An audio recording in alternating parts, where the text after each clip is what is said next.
Pihakuusen kaatoa on syytä harkita.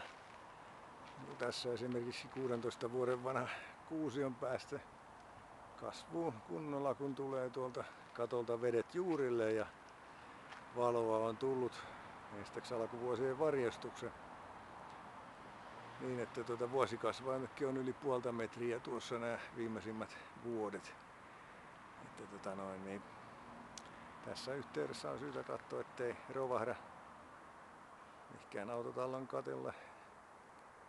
Ja tässä vaiheessa se on muutenkin vielä, sanotaan tämmönen alle parikymppinen puu helpommin kaadettavissa, ettei tarvitse, on niin kuin helpompi ohjailla ja eikä ole vielä mennyt rännit tukkoon turhasta liikakasvusta. Eli ottakaa yhteyttä pihapuiden kaatoja harkitessanne. Talonmiespalvelu Tampere, siinä menee isommakki puut samalla. Ja kuten näette, niin tuuheutta tämmöisellä kuusella on jonkin verran.